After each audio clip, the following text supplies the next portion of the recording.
नमस्कार Odia news editorial को स्वागत करुच्ची मो प्रसाद। आलोचना करवा एक आर्टिकलटे पापर घोड़ा लेखक होउछन्ति विजय दास महोदय। आज आलोचना आम करवा पापर घोड़ा। चलतु पढ़ा। पापर घोड़ा एक क्षणभंगुर शुष्क कर्दमाक्त माटीपात्र। कह जाए पापर घोड़ा पूरी गले उछुड़िले मनीष गर्त को जाए। पाप जदि अत्यधिक हो जाए मनीष को कौन करा जाए मारी दियंती ईश्वर। कारण ईश्वर बोली जन अच्छा मनीष ईश्वर को मानिबा उचित। जदि मनीष निज मनमानी चलो निजर मन बोली चलेब सी बेसी दिन तिष्ठि रही पार। संसार को जन नियंत्रण कर संसार ता मन को मन चलनी। पापर घोड़ा एक क्षणभंगुर शुष्क कर्दमाक्त माटीपात्र। आ मनीष भी गोटे गोटे माटीपात्र।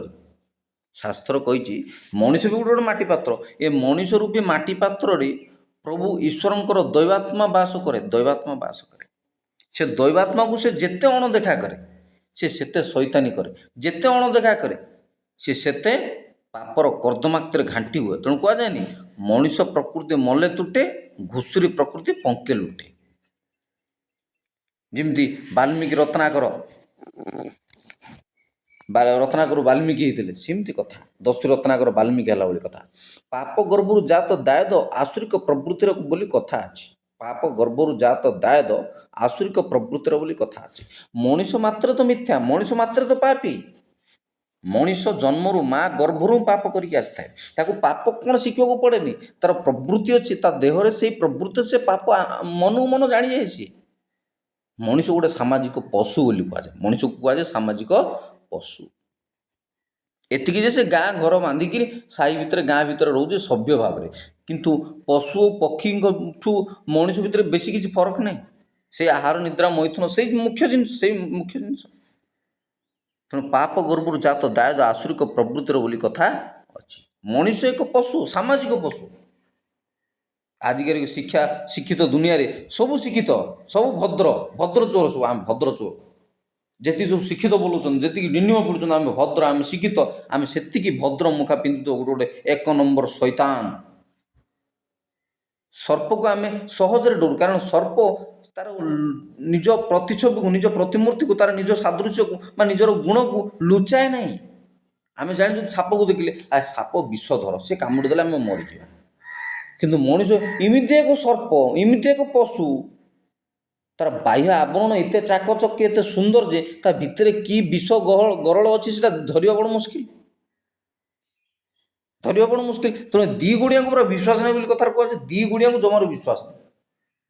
पाप गर्भर जात दायद आसुरिक प्रवृत्तिर बोली कथा अच्छी। ए पाप कौन ए गरल कौन जा अनैतिक आसुरिक एवं संसार नियम बहिर्भूत तथा जानतरे कला अपकर्म। अनैतिक कार्यकलाप आम प्रवृत्ति रोचु। अनैतिक कार्यकलाप आम लिप्त रोचंती। मनीष आज भद्र मुखा पिंधु गोटे गोटे एक नंबर शैतान जी अन्यठू लुटी खाए। भाई भाई भितर पड़ुनी, बापा पुओ भितर पड़ुनी, माँ झील भितर पड़ुनी, भौणी भौणी भितर पड़ुनी, सांग साथी गंदा तो दूर को जाओ। आम समस्त गोटे भद्र मुखा पिंधुवा शैतान। ये आमको धरवा बड़ मुस्किल आगे। आमको धरवा बड़ मुस्किल जहाँ अनैतिक आसुरिक एवं संसार नियम बहिर्भूत तथा जानतर कला अपकर्म। संसार नियम बहिर्भूत कार्य सब हो। संसार नियम बहिर्भूत जमी आम जानी पुरुष नारी ईश्वर सृष्टि कर दुनिया रे पुरुष नारी करी आम एत प्रकार गोटे आचरण कौन तो गोटे नियम बहिर्भूत कार्य सब कले। विदेश हूँ कि देश में हूँ से सब जिन को नहीं बहुत हटचमट चली। एक आम अंगे अंगे निभाऊँ। मोबाइल खंडे धरते मैंने सारा संसार खबर रखुं। संसार नियम बहिर्भूत अपकर्म सब आम कर। अपकर्म जो तो क्षमा ना इमती पशुपक्षी जगत मध्य जहाँ देखा जाए ना से भाई अपकर्म सब आम कर। मनीष बोलूँ आम मनीष धी कम को मनीष एमती भी गुड़ा शास्त्र कह जाए। विभिन्न प्रकार शास्त्र यह कहुई मनीष ईश्वर प्रतिच्छवि द इमेज ऑफ गॉड। किंतु से मनीषर अपकर्म सब जो शुणा नर्कर जगह हम ना। मनीष एथकू धार्मिक भावना विच्युत कर्म मान। धार्मिक भावना कौटी अच्छी? धार्मिक भावना कौटी नहीं। सब अधार्मिक सब पापी। କେହି ଧାର୍ମିକ ନାହାନ୍ତି, ଏଇଟା ସତ କଥା। ଧାର୍ମିକ ବୋଲଉଛନ୍ତି ଅନେକ, କିନ୍ତୁ ପ୍ରକୃତରେ ଧାର୍ମିକ ବହୁତ ଅଳ୍ପ। ଧର୍ମକୁ ବୁଝୁଛନ୍ତି ବହୁତ କମ୍ ଲୋକ, ଧାର୍ମିକ ବୋଲଉଛନ୍ତି ଅନେକ। ଧର୍ମ ଏକ ନୀତି ନିୟମ ପରମ୍ପରା ପଥ। ଧର୍ମ ଏକ ନୀତି ନିୟମ, ଗୋଟେ ନୀତିକୁ ମାନିବା ଦରକାର, ଗୋଟେ ନୀତି ରହିବା ଦରକାର। ଆଜିର ଦୁର୍ନୀତି, ଆଜିର ଅନୀତି ହିଁ ଧର୍ମ ହୋଇଛି। ଯିଏ ଯେତେ ଗଳା ବାଟ ଦେଇ ଫାଙ୍କି ପାରିବ, ସିଏ ହିଁ ବଡ଼ ଧାର୍ମିକ, ସିଏ ହିଁ ବଡ଼ ଚାଲାକ, ସିଏ ହିଁ ବଡ଼ ପାରିବା ଲୋକ ହେଇଛି ଆଜିକା ଡେଟ୍ରେ। ଧର୍ମ ଏକ ନୀତି ନିୟମ ପରମ୍ପରାର ପଥ। ଲୋକ କହନ୍ତି ପଥ ଅନେକ ପଡ଼ିଛି, ଈଶ୍ୱର ଏକ। ପଥ ଅନେକ, ଈଶ୍ୱର ଏକ, କିନ୍ତୁ ପଥ ଅନେକ। ଠିକ୍ ଅଛି, ପଥ ଅନେକ କହିକି ଆମେ ବିପଥରେ ଗଲେ କେମିତି ହେବ? ଆମ ପାଇଁ ଭୁଲ ରାସ୍ତା ବି ଗୋଟେ ପଥ ହେଇଯାଉଛି, ସେଇଟା ଠିକ୍ଟା ନୁହଁ। ସମସ୍ତ ପାଇଁ ଗୋଟେ ପଥ ପଡ଼ିଛି, ଗୋଟେ ରାସ୍ତା ତିଆରି କରିଯାଇଛନ୍ତି ଆମ ପୂର୍ବପୁରୁଷ, ସେ ରାସ୍ତାରେ ଆମକୁ ଚାଲିବାକୁ ପଡ଼ିବ। ଆମେ ନିଜେ ନିଜ ପାଇଁ ପଥ ପ୍ରସ୍ତୁତ କଲେ ହେବ କି? ନା, ପଥ ସମସ୍ତ ପାଇଁ ଗୋଟେ ନା। ଆମେ ନିଜେ ନିଜର ପଥ ତିଆରି କରିବା। ଜୀବନର ଲକ୍ଷ୍ୟ, ଜୀବନ ଅବଶ୍ୟ ସେଇଟା ସତ କଥା। ଜଣେ ବାପା ଈଶ୍ୱରଙ୍କୁ ପାଇଯାଇଛନ୍ତି, ଈଶ୍ୱର ଭକ୍ତି ରଖିଛନ୍ତି ବୋଲି ପୁଅ ଈଶ୍ୱର ଭକ୍ତି ରଖିବ, ସେଇଟା ଠିକ୍ଟା, ସେଇଟା ସମ୍ଭବ ନୁହଁ, ସେଇଟା ସମ୍ଭବ ନୁହଁ। କିନ୍ତୁ ଧର୍ମ ଏକ ନୀତି ନିୟମ ପରମ୍ପରା ପଥ। ସହଜାତ ଧର୍ମକୁ ଆମେ ଅଧର୍ମ କହିପାରିବା ନାହିଁ। ଯେପରି ମାଂସାଶୀ ପଶୁମାନଙ୍କର ଅନ୍ୟ ପଶୁର ମାଂସ ଆହାର, ମାଂସାଶୀ ପଶୁମାନଙ୍କର ଅନ୍ୟ ପଶୁର ମାଂସ ଆହାର, ସେଭଳି କଥା ହେଇଛି। ମଣିଷକୁ କାଟି ଆଜି ଆମେ ଖାଇଯାଉଛନ୍ତି। କିଏ ଜିଅନ୍ତା ଖାଉଛି ତ କିଏ ମନେ ମନେ ଖାଉଛି, କି ପ୍ରକାର ଭାବରେ ମଣିଷକୁ ଖାଉଛି। ମଣିଷ ମାଂସ ମଣିଷ ଖାଉଛି ଆଜି। ୟାଠୁ ବଢ଼ି ନୃଶଂସ, ୟାଠୁ ବଢ଼ି କ'ଣ କହନ୍ତି, ଅନୈତିକ କାର୍ଯ୍ୟ, ଅଧର୍ମିକ କାର୍ଯ୍ୟ, ପାପୀ କାର୍ଯ୍ୟ, ଦୁଷ୍ଟ କାର୍ଯ୍ୟ ସଂସାର କୋଠି ନାହିଁ। ସହଜାତ ଧର୍ମକୁ ଆମେ ଅଧର୍ମ କହିପାରିବା ନାହିଁ। ଆମେ ମାତୃଗର୍ଭରୁ ଗୋଟେ ଧର୍ମ ଧରିକି ଆସିଛନ୍ତି। ତେଣୁ କୁହାଯାଏ ପିତା ଧର୍ମ ମାତା ସ୍ୱର୍ଗ। ପିତା ଧର୍ମ ମାତା ସ୍ୱର୍ଗ। ପିତାର ଯେଉଁ ଧର୍ମ, ସନ୍ତାନମାନଙ୍କର ସେ ଧର୍ମ ହେବ। ମା ହେଉଛି, ମା କୋଳ ହେଉଛି ସ୍ୱର୍ଗ।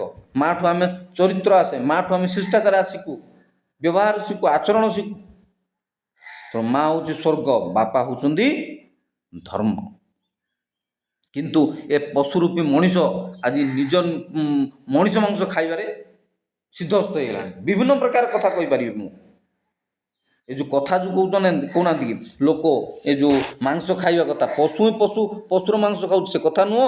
ମଣିଷ ବି ମଣିଷର ମାଂସ ଖାଇସାରିଲାଣି। ପଶୁମାନଙ୍କର ଅନ୍ୟ ପଶୁର ମାଂସ ଆହାର କନ୍ତୁ ଜୀବିତ ପଶୁର ହତ୍ୟା କରି ମାଂସ ସଂଗ୍ରହ କରିବା ଓ ମୃତ ପଶୁର ମାଂସ ଆହରଣ ଭିନ୍ନ ଭିନ୍ନ ଦିଗକୁ ଇଙ୍ଗିତ କରେ। ପାପଠାରୁ ପାପବୋଧ ଅତି ଗହୀର୍ତ୍ତ। ପାପଠାରୁ ପାପବୋଧ ଅତି ଗହୀର୍ତ୍ତ। ତୁମର ବିବେକ ଯଦି ତୁମକୁ ଦଂଶନ କରୁନାହିଁ, ତୁମେ ଏ ଜିନିଷଟା ଭୁଲ କଲ କି ଏ ଜିନିଷଟା ଠିକ୍ କଲ, ତାହେଲେ ତ ତୁମେ ନିର୍ଦ୍ଦୋଷ। କିନ୍ତୁ ବିବେକ ଯଦି କହୁଛି ତୁମେ ଏ ଜିନିଷ ପାପ କଲ, ଏ ଜିନିଷ ଭୁଲ କଲ, ତାହେଲେ ତା ବିଷ ଜ୍ୱାଳା, ସେ ଦଂଶନଠୁ, ସେ ନାଗଦୌଣାଠୁ ଆଉ ବଡ଼ କଥା କିଛି ଅଛି? ପାପଠାରୁ ପାପବୋଧ ଅତି ଗହୀର୍ତ୍ତ। ପାପ କରିଦେଲେ ଠିକ୍ ଅଛି, ମଣିଷ ମାତ୍ର ତ ପାପୀ, ମନୁଷ୍ୟ ମାତ୍ର ତ ମିଥ୍ୟା। ତେଣୁ କୁହାଯାଏ ଶାସ୍ତ୍ର, ମାନ୍ୟ ଲୋକମାନେ ମିଥ୍ୟା ଓ ସାଧାରଣ ଲୋକ ତ ଅସାର। ମାନ୍ୟ ଲୋକେ ମିଥ୍ୟା, ସାମାନ୍ୟ ଲୋକେ ଅସାର ବୋଲି କୁହାଯାଏ ଶାସ୍ତ୍ର। ଯେତେ ବଡ଼ ଲୋକମାନେ ବେଶୀ ମିଛ କହନ୍ତି, ଆଉ ସାଧାରଣ ଲୋକମାନେ ତ ଅସାର। ପାପଠାରୁ ପାପବୋଧ ଅତି ଗହୀର୍ତ୍ତ। ଏ ପାପ ବୋଧ ମଣିଷକୁ ଆଉ କେମିତି ଦେବ? ଛୋଟ ପାପ କଲେ ବଡ଼, ଯିଏ ବେଙ୍ଗ ମାନିଛି, ସାପ ମାନିଛି, ବାଘ ମାରିଛି ପରା। ଆଜି ପାପର ଗୋଟେ ଗ୍ରେଡେସନ୍ ସିଷ୍ଟମ୍ ହେଇଗଲାଣି। କିଏ କେତେ ବଡ଼ ଚୋର, କିଏ କେତେ ବଡ଼ ଡକାୟତ ଆଜିର ଦୁନିଆରେ, କିଏ କେତେ ବଡ଼ ପାପ, କିଏ କତ ବଡ଼ ଅପରାଧୀ। ଅପରାଧୀକୁ ଆମେ ହିରୋ ବନେଇ ସାରିଛନ୍ତି। ଯିଏ ଯେତେ ପ୍ରକାର ଅପରାଧ କରିପାରିଲା, ଯେତେ ରେପ୍, ମର୍ଡର, ଧର୍ଷଣ, ହତ୍ୟା, ଲୁଣ୍ଠନ, ଚୋରି, ଡକାୟତ କରିପାରିଲା, ସେ ସେତିକି ବଡ଼ ହିରୋ, ସେ ସେତିକି ବଡ଼ ଭଗବାନ ଏ ଦୁନିଆ ପାଇଁ। ତେଣୁ କିଏ କାହିଁକି ପାପର ବୋଧ ବୁଝିବ? କିଏ କାହିଁକି ପାପର ବୋଧ ମୁଣ୍ଡକୁ ନେବ? ପାପର ଅଭିପ୍ସା ପାପ କରିବାକୁ ଉତ୍ସାହିତ କରାଏ। ପାପର ଅଭିପ୍ସା ଆମେ ମନେ ମନେ ପରା ପାପକୁ ପରିକଳ୍ପନା କରୁଛନ୍ତି। ଆମ ଆଖିରେ, ଆମ ମୁହଁରେ, ଆମ ଶୟନ କକ୍ଷରେ, ଆମେ ସବୁ ଜିନିଷ ଦିବାରାତ୍ର ଅହର୍ନିଶି ଆମେ ପାପକୁ କଳ୍ପନା କରୁଛନ୍ତି, ପରିକଳ୍ପନା କରୁଛନ୍ତି। ଏ ଭୋଗ ସର୍ବସ୍ୱ ଦୁନିଆ, ଏ ଉପଭୋକ୍ତାବାଦ ଦୁନିଆ ଆମକୁ ଏକ ପାପ ମନସ୍କ କରିଦେଲା। ଠକ, ମିଛ, ମାୟା, ଲୁଣ୍ଠନ, ଚୋରି, ଡକାୟତ, ଅପରାଧ, ଯୌନତା, ଏ ସବୁ ପ୍ରକାର ଜିନିଷରେ ଆମେ ଲିପ୍ତ ହେଇକି ଯାଉଛନ୍ତି। ମଦ୍ୟପାନ, ନିଶା କାରବାର, ସବୁଥିରେ କଳିଯୁଗ। ସବୁ ମଣିଷ ସବୁଥିରେ ଆମେ ପାରଙ୍ଗମ ହେବାକୁ ଚାହୁଁଛନ୍ତି। ମୁଁ କ'ଣ ଏହା କରିପାରିବିନି, ମୁଁ କ'ଣ ସେୟା କରିପାରିବିନି। ପାପର ଅଭିପ୍ସା ଅଭିପ୍ସା ପାପ କରିବାକୁ ଉତ୍ସାହିତ କରେ। ପାପ ପାଇଁ ଅନୁତାପ ଓ ପାପ ପାଇଁ ପ୍ରାୟଶ୍ଚିତ୍ତର ବିଧାନ ରହିଛି, ଯାହା ପାପର ଘଡ଼ିକୁ ପୂର୍ଣ୍ଣ କରିବାକୁ ଦିଏ ନାହିଁ। ଆମେ କହୁନେ ମାଣ ପୁରିଲା ରେ ବାବା, ତୋର ମାଣ ପୁରିଲା। ଆମେ ମଜାରେ କହୁ ମାଣ ପୁରିଲା, ଆର ମାଣ ପୁରିଲା। ଗାଉଁଲି ଲୋକମାନେ କହନ୍ତି ଆର ମାଣ ପୁରିଲା। ପାପର ଘଡ଼ି ଯଦି ପୂର୍ଣ୍ଣ ହୋଇଗଲା ସିଏ ମଣିଷ ମରିବ ହିଁ ମରିବ। କିନ୍ତୁ ପାପର ଘଡ଼ି ନ ପୁରିବା ପାଇଁ କ'ଣ କରାଯାଇପାରେ? ପ୍ରତି ଧର୍ମରେ ଆମର ଏସବୁ ନିୟମ ଅଛି। ପ୍ରାୟଶ୍ଚିତ କର, ଅନୁତାପ କର, ପାପ ପାଇଁ କ୍ଷତକନ୍ଦନ କର, ଅନୁତାପ କର, ପ୍ରାୟଶ୍ଚିତ କର, ତେବେ ହୁଏତ ଈଶ୍ୱର ତୁମକୁ ଦୟା କରିବେ। ପାପ ପାଇଁ କାହାର ପ୍ରାୟଶ୍ଚିତ ଅଛି ନା ଅନୁତାପ ଅଛି? ଆମେ ପାପ କ'ଣ ସେଟା ବି ଜାଣୁନୁ। ଆମକୁ ସବୁ ପାପ, ସବୁ ପୁଣ୍ୟ, ସବୁ ପାପ ଗୋଟେ ପୁଣ୍ୟ କର୍ମ ଭଳି ଲାଗୁଛି। ଆମ ଚିନ୍ତାଧାରା ସିଏ ହେଇଯାଇଛି। ନୀତି ନୈତିକତା ସ୍ଖଳନ ଚରିତ୍ର ଏଇସବୁ ଜିନିଷ ଆଉ ଆଜିକା ଡେଟ୍ରେ କିଛି ନାହିଁ। ଆପଣ ଯେଉଁଠି ନୀତି ନୈତିକତାର କଥା କହିବେ ଲୋକ ହସରେ ଉଡ଼େଇବେ। ଆପଣ କହିଲେ ପାଗଳଟା କୁଆଡ଼େ ଗୋଟେ ଆସିଛି, ଆକୁ ଇଏ କ'ଣ ଜାଣିଛି, ଦୁନିଆ କ'ଣ ହେଲାଣି। ଆପଣ ଯଦି କାହା ଆଗରେ ଚରିତ୍ର କଥା କହିବେ, କାହା ଶିଷ୍ଟାଚାର କଥା କହିବେ, ନୈତିକତା କଥା କହିବେ, ଆପଣ ଲୋକ ପରିହାସ କରିବେ, ମୂର୍ଖଟା, ସୁଧ ମୂର୍ଖ, ଗାଉଁଲି କୋଉଠୁ ଗୋଟେ ଆସିଛି, ଆକୁ କିଛି ଜଣା ନାହିଁ। ଦୁନିଆ ସବୁ କ'ଣ ହେବାକୁ ଗଲାଣି। ଭାର୍ଚୁଆଲ ସେକ୍ସ, ଭାର୍ଚୁଆଲ ପର୍ନୋଗ୍ରାଫି, ଏସବୁ ଜିନିଷ ଏତେ ମାତ୍ରାରେ ବ୍ୟାପି ଯାଇଛି କହିଲେ ନ ସରେ। ସ୍ତ୍ରୀ ଘର ଅଛି ବୋଲି ସ୍ୱାମୀ ନିଶ୍ଚିନ୍ତରେ ଅଫିସରେ ଥିବ, କିନ୍ତୁ ଇଆଡ଼େ ସ୍ତ୍ରୀ କେତେ କ'ଣ କର୍ମକାଣ୍ଡ କରି ଯାଇଥିବ। ଫୋନ୍ ଖଣ୍ଡ ଧରିଲେ ସବୁ ସାରିଦେବେ, ସବୁ ସାରିଦେବେ। ଖାଦ୍ୟ ଆଉ ଖାଦକର କଥାକୁ ବାଦ ଦେଲେ ଏମିତି ଅନେକ କିଛି ଅଛି ଯାହାର ପାପ ଚିହ୍ନ, ପାପ ସଂକେତ ଏବଂ ପାପ ବେଗ ଅତ୍ୟନ୍ତ ଦାରୁଣ। ଖାଦ୍ୟ ଆଉ ଖାଦକୁ କ'ଣ କୁହାଯାଇପାରେ? ନାରୀ ପୁରୁଷ କିଏ ଖାଦ୍ୟ କିଏ ଖାଦକ ଆପଣମାନେ ସହଜେ ବୁଝିପାରୁଥିବେ। ନାରୀ ପୁରୁଷ ଭିତରେ ସମ୍ପର୍କଟା କ'ଣ କି? ସେ ଯେତେ ବନ୍ଧୁ ଥାଉ, ଯେତେ ଫ୍ରେଣ୍ଡସିପ୍ ହଉ, ଏସବୁ ଖାଦ୍ୟ ଖାଦକର ସମ୍ପର୍କ ଛଡ଼ା ଆଉ କିଛି ନୁହେଁ। ଖାଦ୍ୟ ଖାଦକ ଯେତେ ବନ୍ଧୁତା ଆପଣଙ୍କର ହେଇଥିବ ପଛେ, ପରିଶେଷରେ ସେ ଖାଦ୍ୟ ଖାଦକ ହିଁ ହୁଅନ୍ତି। ଆଜି ଡେଟ୍ ଆମେ ଭାରି ମ୍ୟୁଚୁଆଲ ଅଣ୍ଡରଷ୍ଟାଣ୍ଡିଂରେ, ଲିଭ୍ ଇନ୍ ରିଲେସନସିପ୍ରେ, ଏସବୁ ଆଜିକାଲି ଶସ୍ତା, ଗୋଟେ ଛୋଟିଆ ସାଧାରଣ କଥା ହେଇଛି। ଆଜି ସାଧାରଣ କଥା ଡିଭୋର୍ସ, ମଣିଷର ସମ୍ପର୍କ ଆଜି ଗୋଟେ ଶସ୍ତା ହେଇଯାଇଛି। ମଣିଷର ସମ୍ପର୍କ, ମଣିଷର ବିବାହ, ମଣିଷର ଜୀବନ ଚିନ୍ତା ଆଜି ଗୋଟେ ଶସ୍ତା, ସମ୍ପର୍କ ଗୋଟେ ଶସ୍ତା। ତ ମନ ଭାଙ୍ଗିଲା, ଚାଲ ତୁମେ ଆଉ କାହା ପାଇଁ, ମୁଁ ଚାଲିବି ଆଉ କାହା ପାଇଁ। ତମ 50 ନମ୍ବର ତ ମୁଁ 60 ନମ୍ବର, ତମ 15 ନମ୍ବର ତ ମୁଁ 18 ନମ୍ବର। ଯାହାକୁ ଯେତେବେଳେ ଯୁଆଡ଼େ ମନ ହେଲା ସିଏ ସିଆଡ଼େ ଚାଲେ। ପାଶ୍ଚାତ୍ୟ ସଂସ୍କୃତି ପରା। ଖାଦ୍ୟ ଖାଦକ ଛଡ଼ା କିଛି ନାହିଁ। ଫୁଲ ଆଉ ଭ୍ରମର କଥା ଯଦି କୁହାଯାଇପାରିବ, ଭ୍ରମର ସବୁଆଡ଼େ ବୁଲିକି ଆସୁଛି। ତାକୁ କେଉଁ ଫୁଲ ଉପରେ ବସିବାକୁ କିଏ ପ୍ରତିରୋଧ କରିପାରିବେ ନାହିଁ। ଆମ ଗାଁ ଗହଳିରେ କହନ୍ତି ପୁରୁଷ ଲୋକମାନେ ହେଉଛନ୍ତି 12 ଘାଟର ପାଣି ପିଅନ୍ତି। 12 ଘାଟର ପାଣି, ତାଙ୍କୁ କେହି ତାଙ୍କ ବେକରେ କେହି ଘଣ୍ଟି ବାନ୍ଧି ପାରିବେ ନାହିଁ। ନାରୀ ହେଉଛି ଫୁଲ, ସେ କ'ଣ କରିପାରିବ? ଭ୍ରମର ବସିଲେ ସେ ପ୍ରତିରୋଧ କରିପାରିବ କି? ନା, ପ୍ରତିରୋଧ କରିପାରିବ। ଭ୍ରମର ଯେତେବେଳେ ତା ଉପରେ ବସେ ସେ ପ୍ରତିରୋଧ, ସେ କିନ୍ତୁ ଜାଣୁଥିବ ଯେ ନା ଇଏ ପକ୍କା ପ୍ରତାରକ, ଗୋଟେ ପକ୍କା ପ୍ରତାରକ, କିନ୍ତୁ ପ୍ରତିରୋଧ କରିବାର ଉପାୟ ତା ପାଖରେ ନାହିଁ। ଏଇ ସମ୍ପର୍କର ତ ନା ମନୁଷ୍ୟ ସଂସାର, ଏଇ ସମ୍ପର୍କ ନା ତ ମନୁଷ୍ୟ, ଏ ସମ୍ପର୍କ ନା ତ ନାରୀ ପୁରୁଷ। ପାପ ସଂକେତ ଏବଂ ପାପ ବେଗ ଅତ୍ୟନ୍ତ ଦାରୁଣ, ଅତ୍ୟନ୍ତ ଦାରୁଣ। ପେଟ ପାଇଁ ସବୁ ନାଟ, ସବୁ ମିଛ, ସବୁ ପାପ କହିଦେଲେ କି ହୁଏ? ଆପଣ କହିବେ ପେଟ ପାଇଁ ମୁଁ ନାଟ କରୁଛି, ମୁଁ ଯାହା ବି କରିପାରିବି ନା, ସେମିତି କେମିତି ହେବ? ନୀତି ନିୟମ ବୋଲି ଗୋଟେ ଅଛି, ଧର୍ମ ବୋଲି ଗୋଟେ ଜିନିଷ ଅଛି, ପାପ ପୁଣ୍ୟ ବୋଲି ଗୋଟେ ଜିନିଷ ଅଛି, ବାଟ ଅବାଟ ବୋଲି ଗୋଟେ ଜିନିଷ ଅଛି।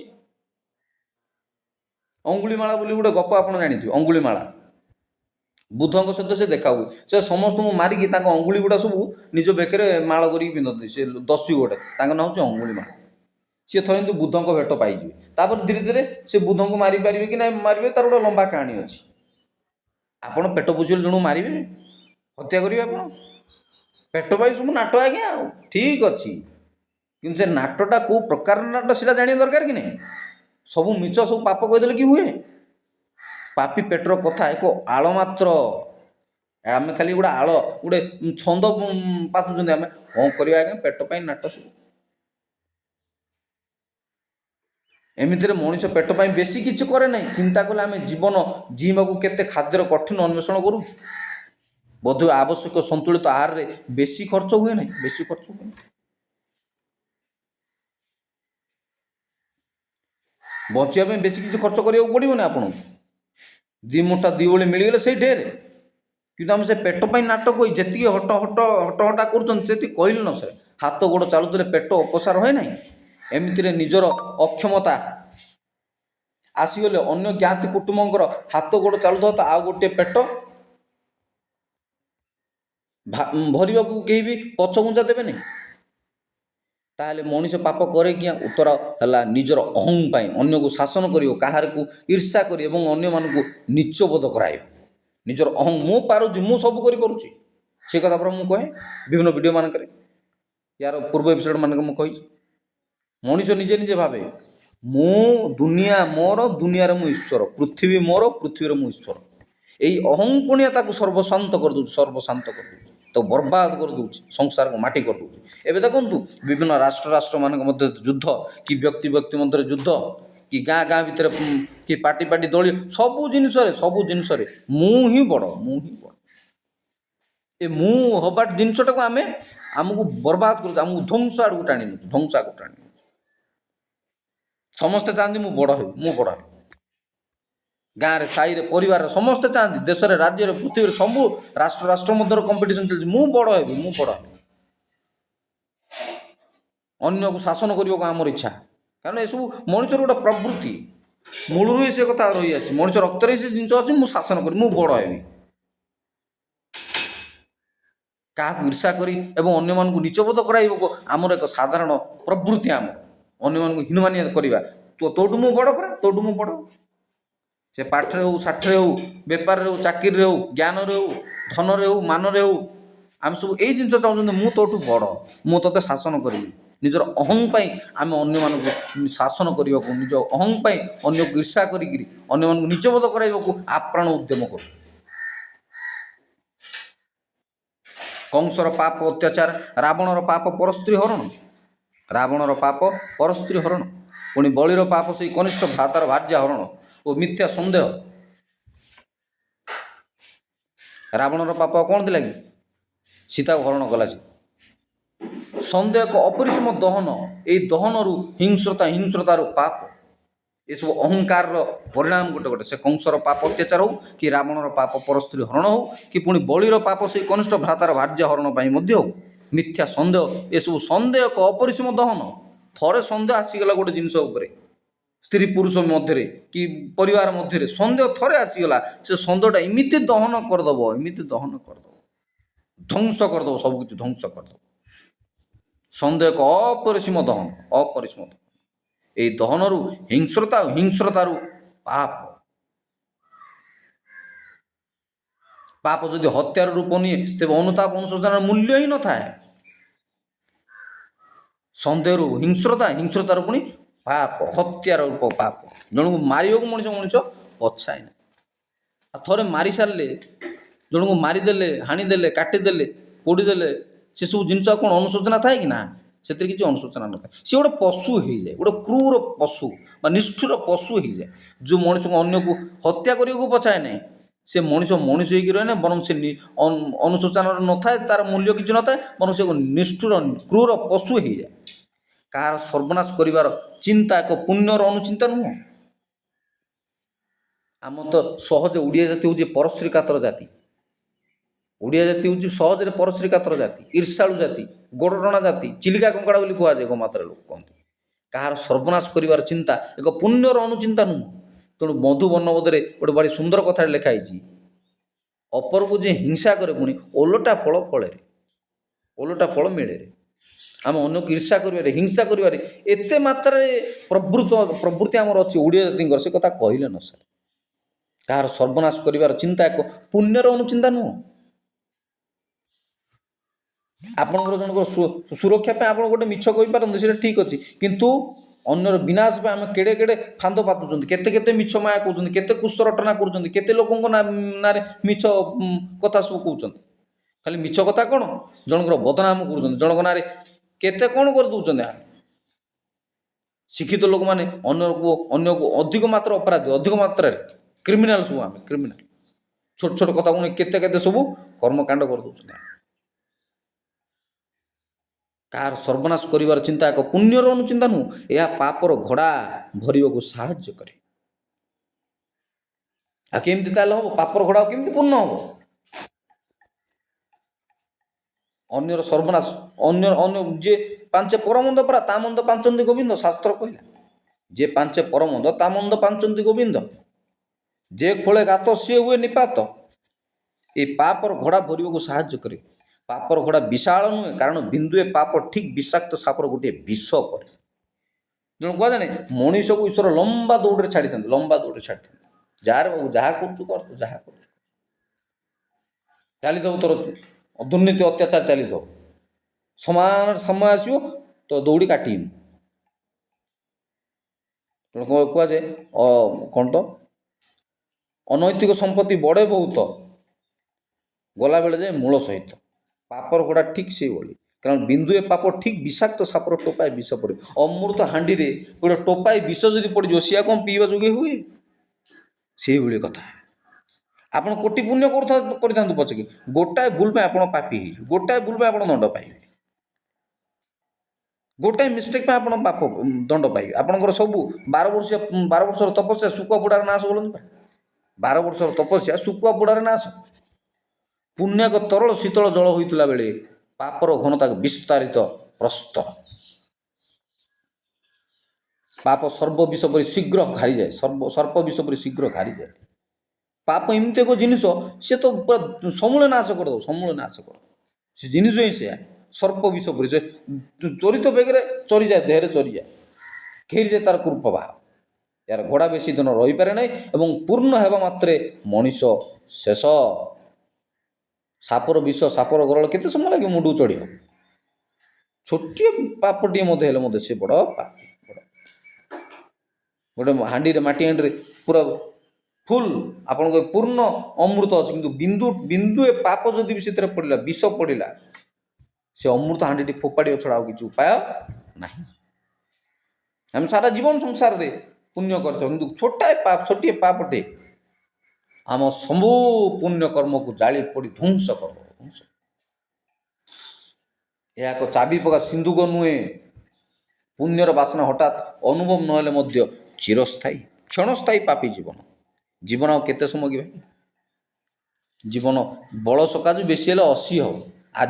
ଏବେ ତ ଯେଉଁ ପ୍ରକାର ରୋଗ ବୈରାଗ ସବୁ ହେଲାଣି, ଅଚିହ୍ନା ରୋଗ ସବୁ ହେଲାଣି, ଆମକୁ ଅଚିହ୍ନା ରୋଗ, କମ୍ପ୍ୟୁଟର ଚିହ୍ନି ପାରୁନି ଆମ ରୋଗ ବାଗ ସବୁ।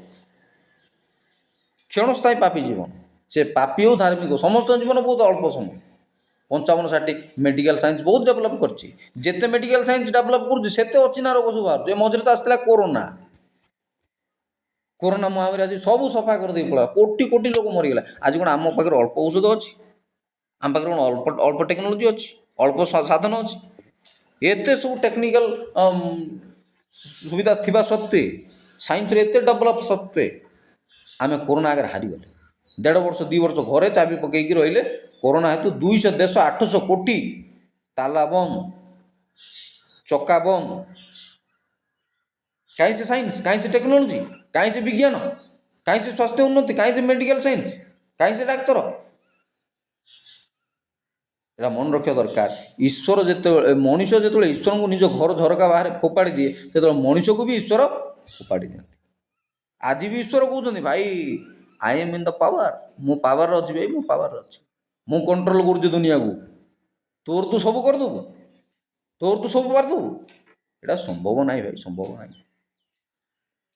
ତମେ ସବୁ କରିଦେବ, ମଣିଷ ଖଣ୍ଡେ ହେଇଛି ବୋଲି ସଂସାରକୁ ମୁଁ ଚଲାଉଛି, ତମେ ଚଲୁନ। I am in the control पर, आई एम द पावर, सरकार पे बैठे हैं ईश्वर। क्षणस्थायी पापी जीवन किंतु त्वरित बेगर प्रसारित होता है। अंटीर ज्वलंता अंगार बांधिला परी या जली उठे और तार शिखा दृश्यमान होता है। मनुष्य सीना 60-70 वर्ष बंचे, से जीवन काल भर एत कर्मकांड से कर जाए, तार हिसाब रखा गोटे सुपर कंप्यूटर दरकार, सुपर कंप्यूटर दरकार। ए मेन मेड कंप्यूटर हो पारे, सुपर कंप्यूटर गोटे दरकार, तार सब जिन हिसाब। तेणु कहते से स्वर्ग पुणे पांजी धरिकी जन बसता कौन से कहती तो जड़े पांजी धरी बसता है, तुम कौन कल न कल न कल सब जिनसर से हिसाब रखी थे। तेणु गीत कहुए हिसाब निकास करी से कर्म जोड़, कर्म फेड़, सब गुड़ाए भजन अच्छे। क्षणस्थायी पापी जीवन किंतु त्वरित बेगर प्रसारित होता है। अंटर ज्वलंता अंगार बांधिला परी जली उठे और तार शिखा दृश्यमान होता है। ଅନେକ ଭାବନ୍ତି ମୋ ପାପ କେହି ବି ଦେଖିପାରୁନାହାନ୍ତି। ବିଲେଇ ପୁରା ଆଖି ବୁଜି ବୁଜି କ୍ଷୀର ପିଉଛି। ବିଲେଇ ଆଖି ବୁଜି ବୁଜି କ୍ଷୀର ପିଉଛି। ଗୋଟେ ଛୋଟିଆ କାହାଣୀଟେ କହୁଛି ମୁଁ ଆପଣ। ବାପ ପୁଅ ଯାଇଥିବେ ଧାନ ଖଳାକୁ, ତାଙ୍କ ଘରେ କିଛି ରାନ୍ଧିବାକୁ ନଥିବ। ସେ ଯାଇଥିବେ ଗୋଟେ ବିଲକୁ, ଯାଇକି କିଛି ଧାନ କାଟୁଥିବେ। ବାପ ପୁଅ ମିଶିକି ଯାଇଥିବେ। ବାପା ପୁଅ କହିବେ ବାପା ଦେଖୁଥା, ସବୁଆଡ଼ିକି ନିଘା ରଖିଥା, ମୁଁ ଗଣ୍ଡେ ଧାନ ଗଣ୍ଡେ କାଟିଦିଏ। କାଟିକି ନେଇକି ସେମାନେ ସେତେ ଅଭାବରେ ଥାଆନ୍ତି, ସେମାନେ ସେତେ ଅଭାବରେ ଥିବେ, ତାକି ଧାନ ଗଣ୍ଡେ କାଟିକି ସେ ନେଇକି ଯିବେ, ଚାଉଳ କରି ସେ ଖାଇବେ, ଯାହା କିଛି ବି ତାଙ୍କର ଖାଦ୍ୟ ବ୍ୟବସ୍ଥା ଯାହା କରିବେ। କିନ୍ତୁ ସେତେବେଳେ ପୁଅଟେ ବସ୍ତୁ ହିଡ଼ା ଉପରେ ବସିକି ଦେଖୁଥିବ, କିଏ ଆସୁଛି ପରା, ରାତି ମାନେ ରାତି ନା। ବାପା ପଚାରିବେ ବାପା କିଏ ଆସୁଛି ଦେଖିଲୁ? ବାପା ହଁ କିଏ ଆସୁନାହାନ୍ତି, କିନ୍ତୁ ଗୋଟେ ଲୋକ ଦେଖୁଛି। କିଏ ଦେଖୁଛି? ନା ଜହ୍ନମାମୁଁ ପରା ଦେଖୁଛି। ଆମେ ଯେଉଁ ଧାନ କାଟୁଛନ୍ତି ଆମକୁ ବା ଜହ୍ନମାମୁଁ ଦେଖୁଛି। ଅନେକ ଭାବନ୍ତି ମୋ ପାପ କେହି ବି ଦେଖିପାରୁ, କିନ୍ତୁ ଅଦୃଶ୍ୟ ସତ୍ତା ଜଣେ ଅଛି, ସେ ସମସ୍ତଙ୍କ ହିସାବ ରଖିଛି, ସମସ୍ତଙ୍କ ହିସାବ। ସେ ନିର୍ବୋଧ ବୁଝିପାରେ ନାହିଁ ଯେ ସାରା ଆକାଶର ଆଖି ହିଁ ଦେଖୁଛି, ଆକାଶର ଆଖି ହିଁ ଦେଖୁଛି। ବିଭୁଙ୍କର ନଜର ସର୍ବଦା ପଡ଼ୁଛି। ଆମେ ଯେଉଁ କହନ୍ତି ତୃତୀୟ ନୟନ, ତୃତୀୟ ନୟନ, ବିଭୁଙ୍କର ନଜର ସର୍ବଦା ପଡ଼ୁଛି। ନିନ୍ଦା ହେଉଛି ବଞ୍ଚିଥାଉ ଥାଉ ବାରମ୍ବାର ମରିବାର ଉପକ୍ରମ। କେତେ ନିନ୍ଦା ପାଇଲେ ମଧ୍ୟ, କେତେ ଅପବାଦ ପାଇଲେ ମଧ୍ୟ ଆମକୁ କିଛି ଫରକ। ମଣିଷ ଗୋଟେ ବସ୍ତୁବତ ହେଇଯାଇଛି, ବସ୍ତୁବତ ହେଇଯାଇଛି। ନିନ୍ଦା ହେଉଛି ବଞ୍ଚିଥାଉ ଥାଉ ବାରମ୍ବାର ମରିବାର ଉପକ୍ରମ। ଜଣନାର କୁଶ ରଟଣା ଚାଲେ, ନିନ୍ଦା ଚାଲେ। ଇଏ କେତେ କେତେ ଖରାପ କଥା ନ କହିଲେ? ଯଦି ଛି ଛି ଶବ୍ଦ ଗୁଞ୍ଜରିତ ହେଲା, ତେବେ ବଞ୍ଚିଥାଉ ତ ଲାଭ କ'ଣ? ଗୋଟେ ମଣିଷକୁ ଯଦି ସମସ୍ତେ ଛି ଛି କଲେ, ସେ ମଣିଷ ବଞ୍ଚିବାର କି ଲାଭ ଆଉ? କି ଲାଭ ଆଉ ତାର? ଚାରିଆଡ଼େ ଯଦି ଗୁଞ୍ଜରିତ ହେଲା ମଣିଷଟା ଖରାପ ଖରାପ, ଛି ଛି ଛି, ତାର ଲାଭ କ'ଣ? ସେ ପ୍ରକାଶରେ ହେଉ କି ଅବଦମିତ ହେଉ, ଅପରାଧ ପାଇଁ ସଜା ହୋଇ ସଜା ସବୁର ଯନ୍ତ୍ରଣା ସହିବାକୁ ହଉ। ଯଦି ଏଇଠି ଯନ୍ତ୍ରଣା ଶୁଣୁନି, ତୁ ନର୍କର ଯନ୍ତ୍ରଣା ସହିବାକୁ ହବ।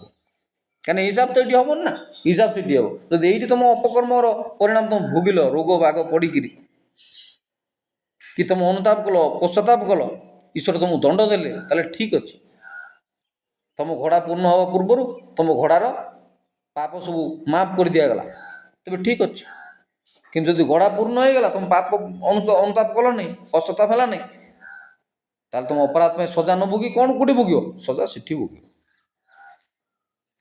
ଯୌନତା ଏକ ବୁଭୁକ୍ଷୁ ହିଂସ୍ର ବ୍ୟାଘଠାରୁ ମଧ୍ୟ ଅଧିକ ମାରାତ୍ମକ।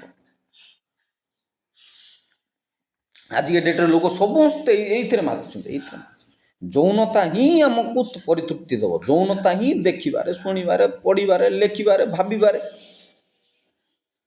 ଯେଣୁ ବହୁତ ବଡ଼ ବଡ଼ ଦାର୍ଶନିକ ମାନେ, ଜ୍ଞାନୀ ଲୋକମାନେ ମଧ୍ୟ କହିଯାଇଛନ୍ତି, ଶେଷ ସମୟ, ଏ ଶେଷ ସମୟରେ ଯେତେବେଳେ ଯେତେ ଯେତେ ଦୁନିଆ ଆଗକୁ ଆଗକୁ ବଢ଼ିବ, ଆପଣ କ'ଣ ଭାବୁଛନ୍ତି ଦୁନିଆ ବହୁତ ଆଗକୁ ଚାଲିବ? ଆଉ ବହୁତ ଆଗକୁ ଚାଲିବ? ଆଉ 1000, 2000, 4000 ବର୍ଷ ପୂରିବ? ନାହିଁ। ବିଜ୍ଞାନ ବି କହୁଛି, ବୈଜ୍ଞାନିକମାନେ କହୁଛନ୍ତି ପୃଥିବୀ ବେଶୀ ହେଲେ 5000 କୋଟି ବର୍ଷ ପୁରୁଣା ହେଇଚାଲିଲାଣି। କେତେ ବୈଜ୍ଞାନିକମାନେ କହିଲେଣି ସୂର୍ଯ୍ୟ ତାର ସେ ଯେଉଁ କ'ଣ ପ୍ରକ୍ରିୟା ସବୁ ଚାଲେ, ତାର ଦହନ ପ୍ରକ୍ରିୟା, ସେ ସୂର୍ଯ୍ୟରେ ଯେତେ ପ୍ରକାର କେମିକାଲ ରିଏକ୍ସନ୍ ସବୁ ହୁଏ, ତା ଦେଇକି ସେ ଯେଉଁ ଲାଇଟ୍ ଏମିଟିଂ କରୁଛି, ସେଇଟା ବି ଧୀରେ ଧୀରେ ସରି ଆସିବ। ସୂର୍ଯ୍ୟ ନ ରହିଲେ ଆମେ ରହିବା କେମିତି, ବଞ୍ଚିବା କେମିତି? ପୃଥିବୀର ତାପମାତ୍ରା ଏତେ ମାତ୍ରାରେ ବଢ଼ିଯାଉଛି, ତାର ହିସାବ ନାହିଁ। 40 ଡିଗ୍ରୀ, 45 ଡିଗ୍ରୀ, ପାରଳାଖେମୁଣ୍ଡି ଆମର ସବୁଠୁ ଉତ୍ତପ୍ତ ସହର, ଭୁବନେଶ୍ୱର ହେଉଛନ୍ତି ସାରା ଦେଶରେ ଦ୍ୱିତୀୟ ଉତ୍ତପ୍ତ ସହର। ଖରା ଏତେ ମାତ୍ରାରେ ବଢ଼ିଯାଉଛି, ତାପମାତ୍ରା ଏତେ ମାତ୍ରାରେ ବଢ଼ିଯାଉଛି। ଏଇଟା ବିଭିନ୍ନ ପ୍ରକାର ଶାସ୍ତ୍ର ମଧ୍ୟ କହେ ତାପମାତ୍ରା ବଢ଼ିବ। ତଳେ ତ ଆପଣ ଜାଣିଛନ୍ତି ପୃଥିବୀର ତଳେ ମେଣ୍ଟାଲ ଗୋଟେ ଅଛି, ଯେଉଁଥିରେ କି କେବଳ ଅଗ୍ନି ହିଁ ଅଗ୍ନି, ତରଳ ଲୌହ ତରଳ ସବୁ ଅଛି। ତଳେ ନିଆଁ, ଉପରେ ନିଆଁ, ମଝିରେ ଆମେ।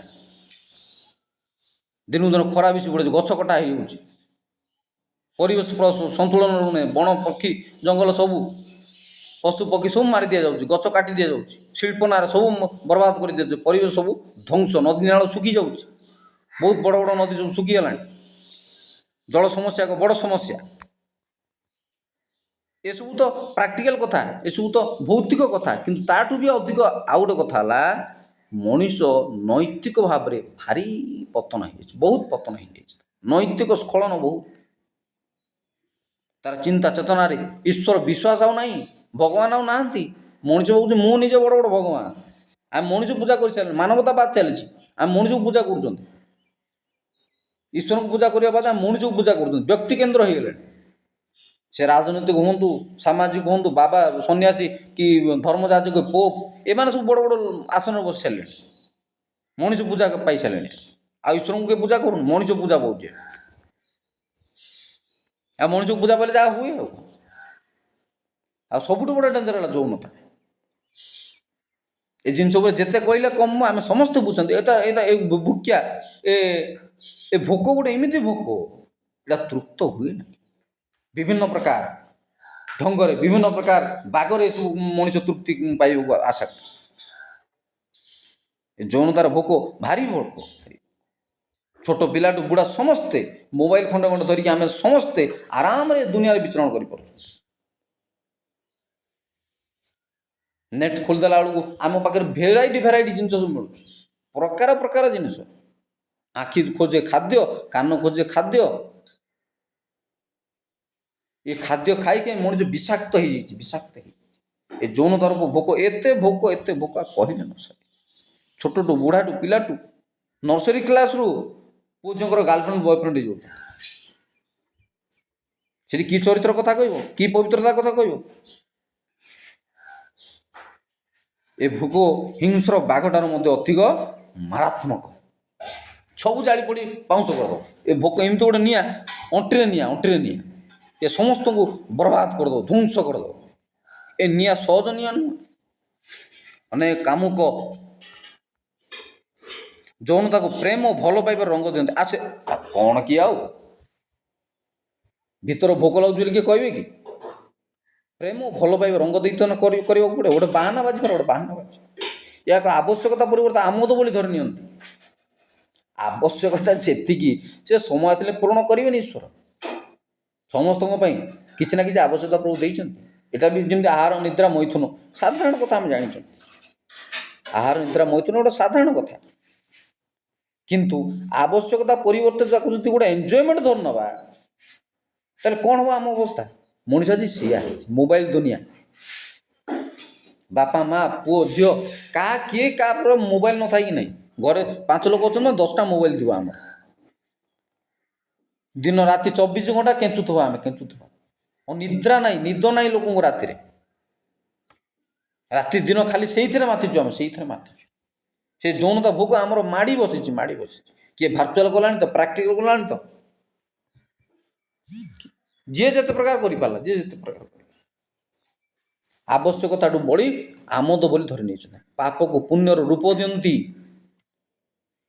ନିଶା ସେବନ, ଅପରାଧ, ଏସବୁ ସାଧାରଣ କଥା। ରାବଣର ସୀତାକୁ ହରଣ ବେଳେ ଧାରଣ କରୁଥିବା ଭିକ୍ଷୁକ ସନ୍ନ୍ୟାସର ବେଶ ପରି ପାପ ଇଚ୍ଛା ଛଦ୍ମ ବେଶ ଧାରଣ କରେ। ଦେଖନ୍ତୁ କେବେ ବଢ଼ିଆ କଥା ଲେଖକ ଗୋଟେ କହିଲେ। ରାବଣର ସୀତାଙ୍କ ହରଣ ବେଳେ ଧାରଣ କରୁଥିବା ଭିକ୍ଷୁକ ସନ୍ନ୍ୟାସୀର ବେଶ। ଆମ ବେଶ ପୋଷାକ ଆମକୁ ଭାରି ଭଦ୍ର ଶିଖେଇ ଦେଇଛି। ଭଦ୍ର, ଆମେ ସବୁ ଗୋଟେ ଭଦ୍ର। ଆମ ବେଶ ପୋଷାକ ଭାରି ଭଦ୍ର, ଭାରି ଶିକ୍ଷିତ, ଆମେ ଭାରି ସଭ୍ୟ। ଆମେ ସୀତାକୁ ରାବଣ କେମିତି ହରଣ କଲା କି? ଆଉ ସନ୍ନ୍ୟାସୀ ବେଶରେ ଗଲା। ସନ୍ନ୍ୟାସୀ ବେଶରେ ଗଲେ ତ ମା ମାନେ ତ ସହଜେ ଭିକ୍ଷା ଦେବାକୁ ଆସିବେ। ସୀତା ଭିକ୍ଷା ଦେବାକୁ ଯାଇ ନିଜେ ଭିକ୍ଷା ହେଇଗଲା। ଆଉ ଦୀକ୍ଷା ନେଇଗଲା। ଆଉ ଆଜି ଆମେ ବଡ଼ ଭିଳିକି ବାବା ସନ୍ନ୍ୟାସୀ ଠକ ମିଛ ସମସ୍ତେ ସୁନ୍ଦର ଚାକଚକ୍ୟ ବେଶ ପୋଷାକରେ ସଦା ସଜ୍ଜିତ। ଆମେ ସଦା ସଜ୍ଜିତ ମାର୍କେଟରେ, ବଜାରରେ। ଏମିତିକି ଆମର ଜିନିଷପତ୍ର କିଣା ବିକାରେ ସବୁ ଜିନିଷ ଚକାଚକ, ଆଖିକି ସବୁ ସୁନ୍ଦର ଦିଶୁଛି। ହେଲେ ଭିତରେ ସେ ଆମେ କହନ୍ତିନି ଗମାତରେ, ମହାକାଳ ଫଳ। ସବୁ ମହାକାଳ ଫଳ। ବାହାରେ ଚକାଚକ, ଭିତରେ ନକା। ରାବଣର ସୀତାଙ୍କ ହରଣ ବେଳେ ଧାରଣ କରିଥିଲେ ଭିକ୍ଷୁକ ସନ୍ନ୍ୟାସୀର ବେଶ ପରି ପାପ ଇଚ୍ଛା ଛଦ୍ମ ବେଶ ଧାରଣ କରିକିରି ତ ଚାଲିଛି। ଆମେ ସବୁ ଛଦ୍ମ ବେଶ ପିନ୍ଧା ଚାଲିଛି। ଆମ ଜିନିଷପତ୍ର, ଆମ ଖାଇବା, ଠକ ମିଛ କେବେ ନଉଥିଲା କି? ବହୁତ ଠକ ମିଛ ଚାଲିଛି। ଏମିତି ଗୁଡ଼ାଏ ଜିନିଷ ମୋବାଇଲ ଅଛି, ଆପଣ କ୍ଲିକ୍ କରିଦେଲା ମାତ୍ରେ ଆପଣ ଲକ୍ଷ କୋଟି ଟଙ୍କା ଆପଣ ଆକାଉଣ୍ଟରୁ ଗାୟବ ହେଇଯିବ। ଦେଖନ୍ତୁ କିଭଳିଆ ଛଦ୍ମ ଚାଲିଛି। ଏଣ୍ଡୁଅ ପରି ରଙ୍ଗ ବଦଳାଇ ମୁଣ୍ଡ ଟୁଙ୍ଗାରୁଥିବା ପାପ ସବୁ ଅପକର୍ମର ସମ୍ମତି ପ୍ରଦାନ କରୁଥାନ୍ତି। ଏଣ୍ଡୁଅ ପରି ରଙ୍ଗ ବଦଳାଇ ଭେରାଇଟି ଲୋକ। ଆପଣ ଯାହାକୁ ବାବା ଭାବୁଛନ୍ତି, ବାବା ନୁହନ୍ତି। ଆପଣ ଯାହାକୁ ଭିକାରୀ ଭାବୁଛନ୍ତି, ଭିକାରୀ ନୁହନ୍ତି। ଆପଣ ଯେଉଁ ନେତା ଭାବୁଛନ୍ତି, ନେତା ନୁହନ୍ତି। ଆପଣ ଯେଉଁ ଶିକ୍ଷକ ଭାବୁଛନ୍ତି, ଶିକ୍ଷକ ନୁହନ୍ତି।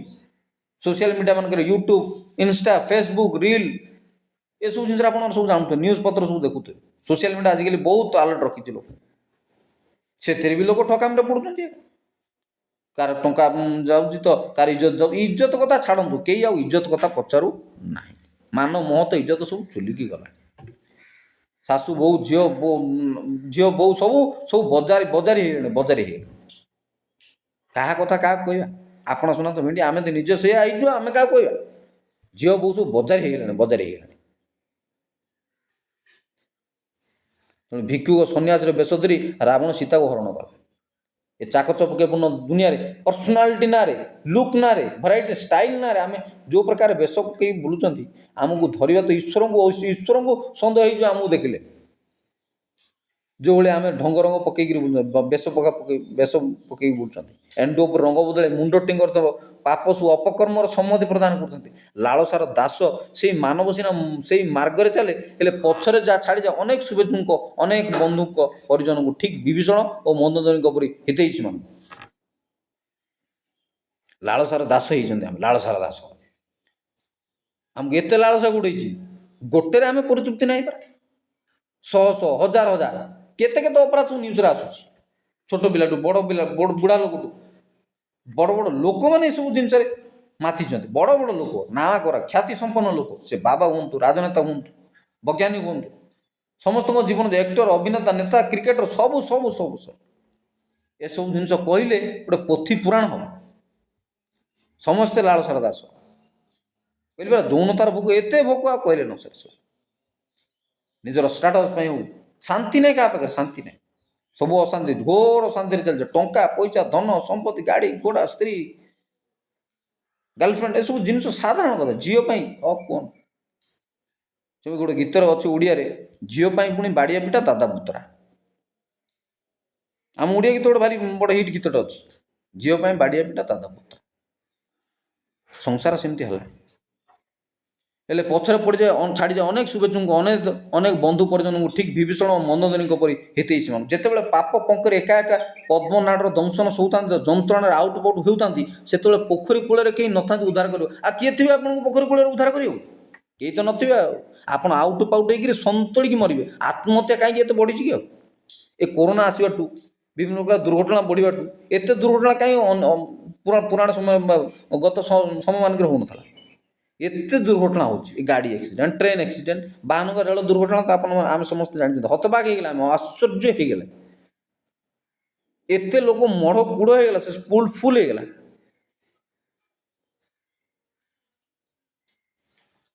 ସେ କରୋନା ହେଉ କି ବିଭିନ୍ନ ପ୍ରକାର ଦୁର୍ଘଟଣା ହେଉ, ଗାଁରେ ସାହିରେ ଏ ବିଭିନ୍ନ ପ୍ରକାର ବିଜୁଳି ଘଡ଼ଘଡ଼ି, ବର୍ଷା, କ'ଣ ତ ଭୂକମ୍ପ, ଭୂମିକମ୍ପ, ବନ୍ୟା, ବାତ୍ୟା, ଏତେ ଦୁର୍ଘଟଣା କାହିଁ ଘଟୁଛି?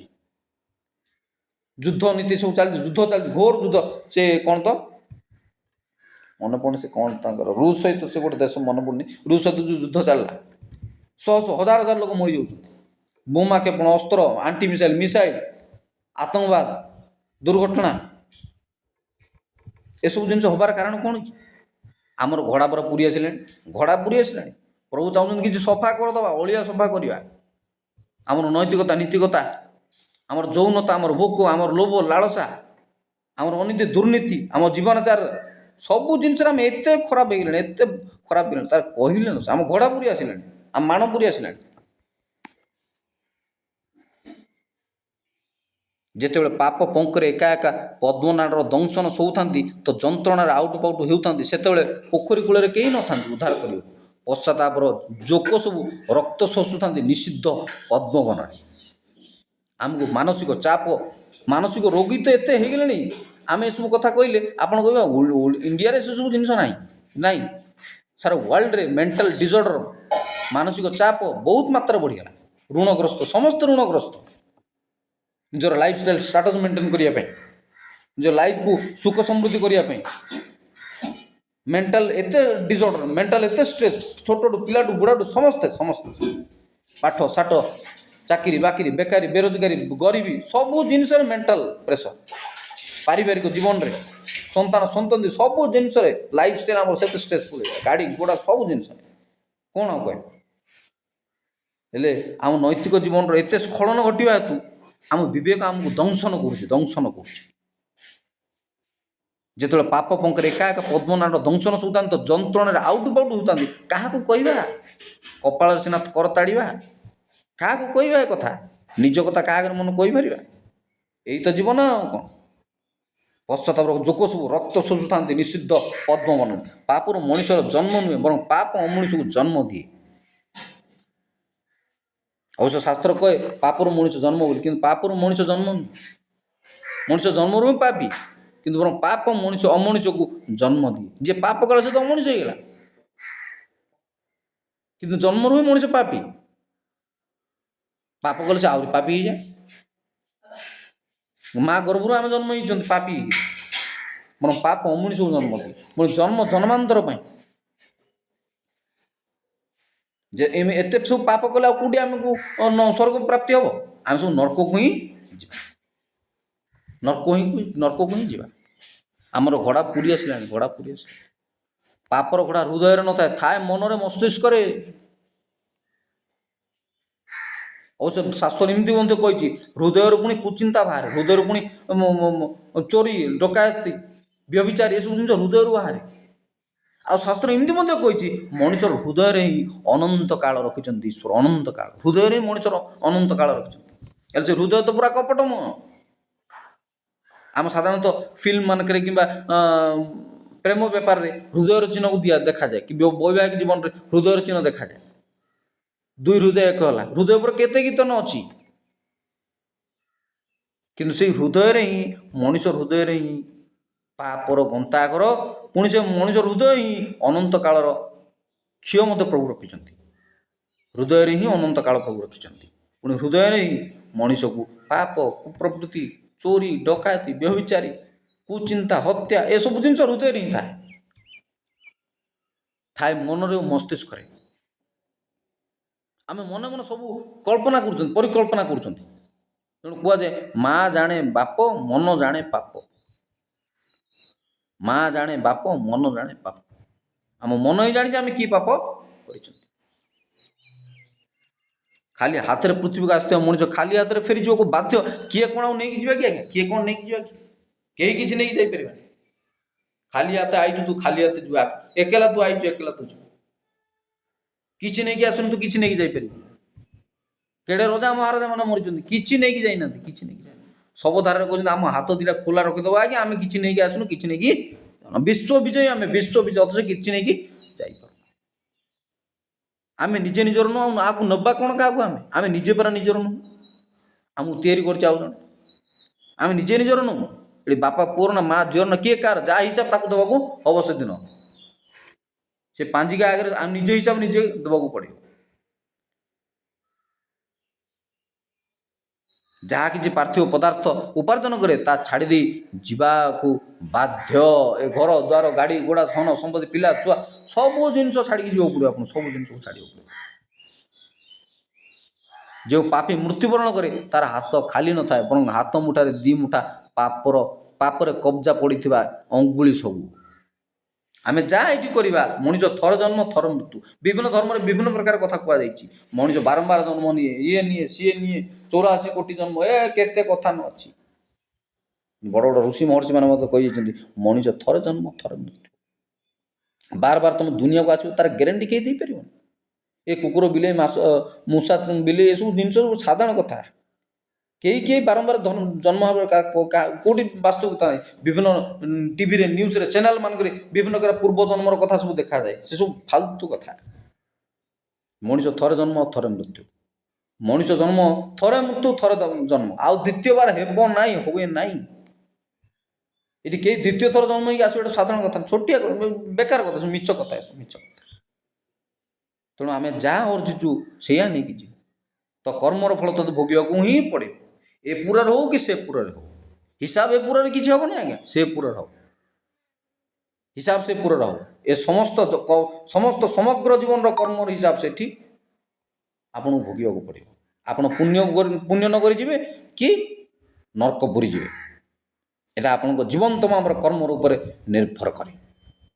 ତେଣୁ ଯାହା କିଛି ପାର୍ଥିବ ପଦାର୍ଥ ଉପାର୍ଜନ କରିଛୁ ତୁ, ତାହା ଛାଡ଼ି ଦେଇ ଯିବାକୁ ବାଧ୍ୟ।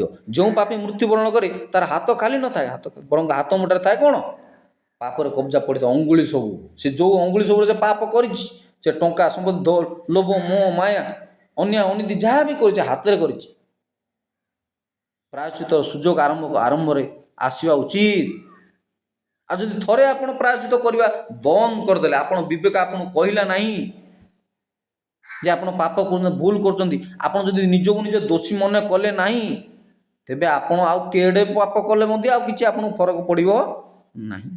ତେଣୁ ଶାସ୍ତ୍ର କହେ ତ ଆପଣଙ୍କର ବିବେକ ହିଁ ସେଦିନ ଆପଣଙ୍କ ପ୍ରତ୍ୟେକ କର୍ମର ହିସାବ ଦେବ। ଯେ ଲୋକଟା ଏଇଠି ସେୟା କରିଥିଲା, ସେଇଠି ସେୟା କରିଥିଲା, ସେ ଚିପ୍ ପକେଇକି ଛାଡ଼ିଛନ୍ତି ଈଶ୍ୱର ମସ୍ତିଷ୍କରେ, ସେ ଚିପ୍ ପକେଇକି ଛାଡ଼ିଛନ୍ତି। ସିଏ ଆମ ଟୋଟାଲ ମେମୋରି କାର୍ଡ଼ଟା ପଡ଼ିଥିବ, ସେଠି ଖୋଲିଦେଲା ମାନେ ସୁପର କମ୍ପ୍ୟୁଟର ପଡ଼ିଲା ମାନେ ସବୁ କେଉଁଠି କ'ଣ କରିଛନ୍ତି, କ'ଣ କିଛି ହେଇଛନ୍ତି, ସବୁ ଡିଟେଲ ସ୍କ୍ରିନ୍ ଆଗରେ ଦେଖାଯିବ। ସେ ବିବେକର ଦଂଶନ ଆପଣ ଶୁଣିବା ଦରକାର। ଯଦି ଆଜି ଶୁଣୁନାହାନ୍ତି, ସେ ବିବେକର ଦଂଶନ ଆପଣଙ୍କୁ ଆଜି ଦଂଶନ କରୁନାହିଁ, ତେବେ ଆପଣ ଗଲେ ସେ ଅନନ୍ତ କାଳ ପାଇଁ, ଅନନ୍ତ କାଳ, ଶାସ୍ତ୍ରକୁ ଅନନ୍ତ କାଳ, ହୃଦୟରେ ପୁରା ଅନନ୍ତ କାଳ ରଖିଛନ୍ତି ଈଶ୍ୱର, ହୃଦୟରେ ଅନନ୍ତ କାଳ ରଖିଛନ୍ତି। ମଣିଷ ହୃଦୟରେ ଅନନ୍ତ କାଳ ରଖିଛନ୍ତି, ଆଉ ମଣିଷ ହୃଦୟରେ ହିଁ ପାପ ସବୁ ଅଛି। ତେଣୁ ପାପକୁ ଧୋଇକିରି, ହୃଦୟକୁ ସଫା କରିବା ଦରକାର। ହୃଦୟକୁ ସଫା କରିବା ଦରକାର। ହୃଦୟ ଆଜି ଆମର ପୁରା ଅପକର୍ମ, ପୁରା ଖରାପ ଜିନିଷରେ ଭରପୁର ହେଇକି ଅଛି, ପାପରେ ପୂର୍ଣ୍ଣ ହେଇକି ଅଛି।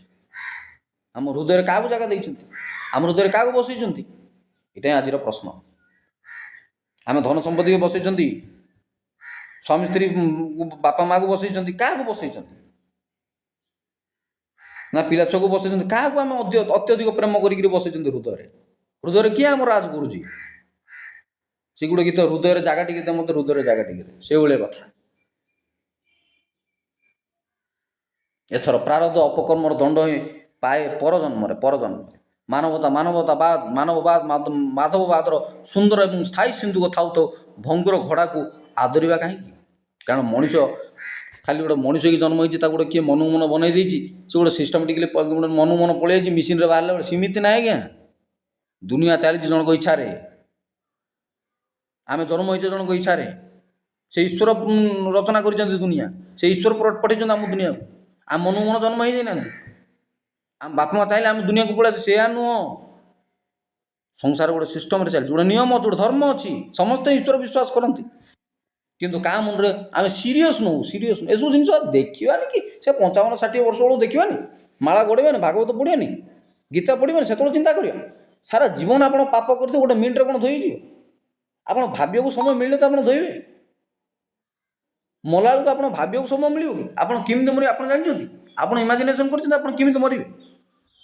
ଆପଣ ଘରେ ଥାଇକି ମରିବେ, ବାହାରେ ଥାଇକି ମରିବେ, ଖଟରେ ଶୋଇ ମରିବେ, ମେଡ଼ିକାଲ ଶୋଇ ମରିବେ, କି ରାସ୍ତାରେ ଶୋଇ ମରିବେ, କି ଟ୍ରେନରେ ଆକ୍ସିଡେଣ୍ଟ ହେଇକି ମରିବେ, କି ଫ୍ଲାଇଟ୍ରୁ ଛିଡ଼ିକି ମରିବେ? ଆପଣ କ'ଣ ଇମାଜିନେସନ୍ କରିଛନ୍ତି ସେସବୁ? ଆମେ ଭାବୁଛନ୍ତି ମଲାବେଳକୁ ଦେଖିବାନି ସେସବୁ ଏବେଠୁ କାହିଁକି? ଜୀବନ ସାରା ଅପକର୍ମ ସବୁ କରିଥିବ, ଜୀବନ ସାରା ପାପ କରିଥିବ, ଗୋଟେ ସେକେଣ୍ଡରେ କ'ଣ ଧୋଇଯିବ ସବୁ? ଜୀବନ ସାରା ଆପଣ ମାସ ଯାକ ପିନ୍ଧିବେ ସାର୍ଟ ପ୍ୟାଣ୍ଟ ଦାଗ କରି ରଖିଥିବେ, ଗୋଟେ ଦିନ ସଫା କରିଦେଲେ ପଳେଇବ ସିଏ। ମଳି ମଚେଇକି ରଖିଥିବେ ଆପଣ, ମଳି ଧଳି କରିକି ପଳେଇବ ସବୁ? ହେଇପାରିବ କଥା? ବର୍ଷ ଯାକ ଆପଣ ଗୋଟେ ସାର୍ଟ ପ୍ୟାଣ୍ଟ ପିନ୍ଧିବେ, ଗୋଟେ ଦିନ ଧୋଇଦେବେ ବାସ୍, ଆଉ ଧୋଇବା ଯୋଗ୍ୟ ନାହିଁ ସିଏ। ସେ ସାର୍ଟ ପ୍ୟାଣ୍ଟ ଧୋଇବା ଯୋଗ୍ୟ ନୁହଁ। ସେମିତି ମଣିଷ ଶରୀର ମଧ୍ୟ ଗୋଟେ ବସ୍ତ୍ର, ଆମେ ମଲା ପରେ ସେ ବସ୍ତ୍ର ପରିବର୍ତ୍ତନ ହେବ, ଅକ୍ଷୟ ରୂପ ଶରୀର ମଣିଷ ପାଇବ। ଏଥର ନର୍କରେ ହେଉ କି ସ୍ୱର୍ଗରେ ହେଉ। ଯଦି ଭଲ କର୍ମ କରୁଛ ସେ ପୁଣ୍ୟ ନଗରୀକି ଯିବ, ଯଦି ପାପ କର୍ମ କରୁଛ ସେ ନର୍କ ପୁରୀକି ଯିବ। ତାର ଆଉ ତୃତୀୟ ବିକଳ୍ପ କିଛି ନାହିଁ। ତୃତୀୟ ବିକଳ୍ପ କିଛି ନାହିଁ। ଏଇଥର ଏଇଠି ନହେଲେ ସେଠି। ଆପଣ କହିବେ ନାହିଁ ମୋ ବଡ଼ ଧାନ, ଠିକ୍ ଅଛି। ତେଣୁ ଏ ବସ୍ତ୍ର ଯେମିତି ଗୋଟେ ମଳି ହେଉଛି, ଶରୀର ମଧ୍ୟ ସେମିତି ମଳି ହେଉଛି। ସବୁଦିନ ଆମେ ଯଦି ପାପ କର୍ମ କରିବା, ମଳି ହେବ ତ କ'ଣ? ଭଗବତ ଚିନ୍ତା କରିବାକୁ ପଡ଼ିବ, ଭଗବାନଙ୍କୁ ଡାକିବାକୁ ପଡ଼ିବ। ଡାକିବ ମାନେ କ'ଣ ଗଡ଼ିକି ବସିକି କ'ଣ ଗଡ଼େଇବେ, ମାଳା ଗଡ଼େଇବେ କି? ନାହିଁ। ଭାବକୁ ନିକଟ ସେ ଅଭାବକୁ ଦୂର, ବିଶ୍ୱାସ ମିଳେ ହରି ତର୍କେ ବହୁ ଦୂର। ସେ କହିଲା ଭାବକୁ ନିକଟ ସେ ଅଭାବକୁ ଦୂର, ବିଶ୍ୱାସ ମିଳେ ହରି ତର୍କେ ବହୁ ଦୂର। ଆମେ ଆଜି ତର୍କଶୀଳ ହେଇଛନ୍ତି, ଆମେ ପାଠ ପଢ଼ୁଛନ୍ତି ନା, ଶିକ୍ଷିତ ହେଇଛନ୍ତି ବେଶୀ, ଏଜୁକେଟେଡ଼ ଆମେ ସବୁ ଶିକ୍ଷିତ, ଆମେ ବେଶୀ ତର୍କ କରୁଛନ୍ତି। କେଉଁଠି ଭଗବାନ ଅଛି ଆଜିକି ଦେଖେଇ ଦିଅ, କିଏ ଉଦ୍ଧାର କରିବା ଦେଖେଇ ଦିଅ, ଏଇଟା କେମିତି ହେଉଛି ଦେଖେଇ ଦିଅ, ଆମେ ପ୍ରମାଣ କର ଆମ ଆଗରେ। ତୁମ ଆଗରେ ପ୍ରମାଣ କରିବେ? ତୁମେ କେବେ ନ ମାରିଲେ କାହାର କ'ଣ ଭାସି ଯାଉଛି? ତୁମେ ନର୍କ ହେଲେ କାହାର କ'ଣ ଭାସି ଯାଉଛି? କାହାର କିଛି ଯାଏ ଆସେ ନାହିଁ। ତୁମେ ନିଜେ ହିଁ ନିଜ ପାଇଁ ଦାୟୀ। ସେଠି ତୁମ ପାଇଁ ବାପା ପିଠିରେ ପଡ଼ିବେନି କି ମା ପିଠିରେ ପଡ଼ିବେ, ତୁମେ ନିଜେ ହିଁ ନିଜର କର୍ମର ହିସାବ ଦେବାକୁ ପଡ଼ିବ। ଯଦି ବା ଘୋଡ଼ା କିଣିବାର ଅଛି ତେବେ ଜଳର ଶୀତଳତା ପାଇଁ ସୁଖର ଶାନ୍ତିର ଜଳ ଭରିଦେବା ଚାଲ। ଘୋଡ଼ା ତ ପାଇଛେ ଆଉ, ଆମେ ଜନ୍ମ ହେଇଛନ୍ତି ମାନେ ଗୋଟେ ଘୋଡ଼ା ଧରିକି ଆଇଛନ୍ତି, ଗୋଟେ ପାତ୍ର ଧରିକି ଆଇଛନ୍ତି। ସେ ମାଟି ପାତ୍ରରେ ବିଷ ଅମୃତ ରଖିବା କି ବିଷ ଭରିବା କି ମାଣ ପୁରିବ କି କ'ଣ ପୁରିବ ସେଗୁଡ଼ା ଏପଟୁ ଚିନ୍ତା କର। ସମୟ ଥାଉ ଥାଉ କାହିଁକି ପାପ ଆଦରିବା, ଭଙ୍ଗୁର ଘୋଡ଼ାକୁ କାହିଁକି ଆଦରିବା, ବରଂ ସେ ଘୋଡ଼ାରେ ଶୀତଳ ଜଳ ଭରିବା, ଶୀତଳ ଜଳ। ଏବେ ତ ପାଣି ବହୁତ ମହରକ ହେଇଗଲାଣି, ଶୀତଳ ଜଳ କେଉଁଠି ମିଳିବ? ତେଣୁ ସର୍ଚ୍ଚ କରିବା, ରିସର୍ଚ୍ଚ କରିବା, ଭାବିବା, ନିଜକୁ ଦେଖିବା, ନିଜ କଥା ଚିନ୍ତା କରିବା। ସଂସାର କଥା ଛାଡ଼ନ୍ତୁ, ଦୁନିଆ ସିଆ ହେଇଗଲା, ଦୁନିଆ ଏଇଆ ହେଇଗଲା। ଆଜି ଲୋକ ମଦ ପିଉଛନ୍ତି, ଠିକ୍ ଅଛି, କାଲି ଲୋକ ଡ୍ରେନ୍ ପାଣି ପିଇବେ, କାଲି ଲୋକ ଘୁଷୁରି ସହିତ ଶୋଇବେ, ଆପଣ କ'ଣ କରିବେ? ସେୟା ହେବେ। ତେଣୁ କୁହାଯାଏ ମଣିଷ ପ୍ରକୃତି ମଲେ ତୁଟେ, ଘୁଷୁରି ପ୍ରକୃତି ପଙ୍କେ ଲୁଟେ। ସେ ସେୟା କରିଦେଲା, ପଡ଼ିଶା ଘର ଏଇଆ ହେଇଗଲା, ସେ ସେୟା ହେଇଗଲା, ଏ ସବୁ କଥା କହିକିରି ଆପଣ କାହାକୁ ବାହାନବାଜି ଦେଖାନ୍ତୁନି। ଈଶ୍ୱର ଆପଣଙ୍କୁ ସେ କଥା କହିବେ, ଆପଣ କ'ଣ କରିଛନ୍ତି ଆପଣଙ୍କ ହିସାବ ଆପଣ ଦେବାକୁ ପଡ଼ିବ। ମୁଁ ତାର ଦେଖି ସିଏ କରିଦେଲି, ସିଏ କରିଦେଲା ସିଏ ହେଇଗଲେ, ତାର ଦେଖି ଇୟା ହେଇଗଲି। ତାର କଥା କୁହନ୍ତୁନି, ନିଜ କଥା କୁହନ୍ତୁ। ଆପଣ କ'ଣ କଲେ ନିଜ କର୍ମ ପାଇଁ ନିଜେ ହିସାବ। ଆପଣ ପରୀକ୍ଷା ଖାତାରେ କ'ଣ ଲେଖିଲେ, କାହାର ଦେଖିକି ଲେଖିଲେ କ'ଣ ସେଇଟା ପରୀକ୍ଷାକୁ ଆପଣ ପଚାରୁନାହାନ୍ତି। ଆପଣ ଯାହା ଲେଖିଛନ୍ତି ସେଇଥିରେ ମାର୍କ ଦିଆଯିବ, କାମ ସରିଲା। ଆପଣ ମନେ ରଖିଛନ୍ତି, ଘୋଷିକି ଲେଖିଛନ୍ତି, କ'ଣ କରିଛନ୍ତି, କେଉଁ କାନ୍ଥ ବାଟରୁ ଦେଖିଛନ୍ତି କି ସରକାର ଦେଖିଛନ୍ତି, ଯାହା ଦେଖିଛନ୍ତି, କିଏ ଶିଖେଇ ଦେଇଛି କିଏ ସେଟା ଆପଣ ଜାଣିଛନ୍ତି। ଆପଣ ଲେଖାର ଉପରେ ଜଣାପଡ଼ିଯିବ। ସେଇଭଳିଆ କଥା। ଏ ବସ୍ତ୍ରକୁ ମଳିନ ହେବାକୁ ଦିଅନ୍ତୁନି। ଶରୀର ହେଉଛି ଈଶ୍ୱରଙ୍କ ମନ୍ଦିର, ଶରୀର ହେଉଛି ଈଶ୍ୱରଙ୍କ ମନ୍ଦିର। ଏ ଶରୀରରେ ଦୈବାତ୍ମ ବାସ କରେ। ତେଣୁ ନିଜ ଆତ୍ମା ପାଇଁ ଟିକେ ଚିନ୍ତା କରନ୍ତୁ। ଶରୀର ଆଇଛେ, ଜନ୍ମ ହେଇଛେ, ମରିଯିବା ଠିକ୍ ଅଛି। ମରିଗଲେ ସେ ଆତ୍ମା ଗୋଟେ ଅଛି ନା ନାହିଁ, ସମସ୍ତଙ୍କୁ ଗୋଟେ ବିଶ୍ୱାସ ଥିବ ଗୋଟେ ଆତ୍ମା ଅଛି ଆମ ଦେହରେ। ଆମ ବାପା ମା ବର୍ଷରୁ ଯଦି ଆସନ୍ତୁ ଗୋଟେ ଆତ୍ମା ନେଇକି ଆସିଛନ୍ତି। ଏମିତି ନୁହଁ ଯେ ଆମେ ଖାଲି ଜନ୍ମ ହେଇଛନ୍ତି ମରିଯିବା ସରିଗଲା କଥା, ନାହିଁ। ଆମ ଦେହରେ ଗୋଟେ ଆତ୍ମା ଅଛି, ଦୈବାତ୍ମା ଅଛି। ସବୁ ମଣିଷ କେତେ ପାପି ହଉ, କେତେ ନିଷ୍ଠୁର ହଉ, କେତେ ଗୁଣ୍ଡା କରିଥିବ, କେତେ କ୍ରିମିନାଲ ହଉ, ତା ମନରେ ଗୋଟେ ଭୟ ତ ଈଶ୍ୱର। ସେ ଈଶ୍ୱର ଭୟ, ସେ ଈଶ୍ୱର ବିଶ୍ୱାସ ଆଜିକା ଡେଟ୍ରେ ଆଉ ନାହିଁ। ତେଣୁ ଏ କରୋନା ମହାମାରୀ ଏତେ ସବୁ ଦୁନିଆ ଜିନିଷ ହେଇକରି ମରୁଛନ୍ତି ମଣିଷ। କାରଣ ଘୋଡ଼ା ପୁରିଗଲାଣି, ପରା ଘୋଡ଼ା ମାଣ ପୁରିଗଲାଣି ସମସ୍ତଙ୍କର, ମରିବେ ସବୁ। ବେଶୀ ଲୋକ ସଂଖ୍ୟା ବି ହେଇଗଲାଣି ପୃଥିବୀରେ, ସବୁ ଗଣ୍ଡେ ମରିବେ, କୋଟି କୋଟି ତ ମରିଲେ ଆଉ। ସେ ସବୁଦିନ ରିପୋର୍ଟ ଆସୁଥିଲା ନ୍ୟୁଜ୍ରେ, ଆଜି କୋରୋନାରେ ଏତିକି ଆକ୍ରାନ୍ତ, ଆଜି କୋରୋନା ସେତିକି ମଲେ, ସେତିକି ମଲେ, ସେତିକି ହଲେ, ମରିବେ ସବୁ। ସେ ବିଦେଶରେ ଆମେରିକାରେ ଯେଉଁଠି ହେଉଛି ହଉ, କି ଇଣ୍ଡିଆରେ, ଭାରତରେ, ଓଡ଼ିଶାରେ ଯେଉଁଠି ହେଉଛି ହଉ, ମରିବା ସବୁ। କୋରୋନାରେ ମଲେ ଆଉ କି କି ଅଚିହ୍ନା ରୋଗ ସବୁ ଆଇବ ଯେ କହିଲେ। ଆଜି ଆମେ ଡେଭଲପର ଚରମ ଶିଖରରେ ପହଞ୍ଚୁ, ତଥାପି ଆମକୁ ରୋଗ ବୈରାଗ ଏମିତି ହେଇଗଲାଣି, ଆମେ ମରିବା ଛଡ଼ା ଉପାୟ କିଛି ନାହିଁ। ଆସନ୍ତୁ ନିଜ କଥା ଦେଖନ୍ତୁ, ପର କଥା ଛାଡ଼ନ୍ତୁ। ମୁଁ ନିଜେ ଦେଖିବା, ଆମେ ଯଦି ଅନ୍ୟ ଗୋଟେ ଆଙ୍ଗୁଠି ଦେଖାଉଛନ୍ତି, ଆମକୁ ତିନିଟା ଆଙ୍ଗୁଠି ଆମ ନିଜ ଆଡ଼େ ଆସୁ। ଆଗ ନିଜ କଥା ଚିନ୍ତା କର, ତାପରେ ବାକି କଥା ପରେ ଚିନ୍ତା କର। ନିଜେ ଠିକ୍ ଥିଲେ ଦୁନିଆ ଠିକ୍ ପରା। ନିଜ କଥା ନିଜେ ସମ୍ଭାଳ। ଏତିକି ସହିତ ରହୁଛି, ଧନ୍ୟବାଦ।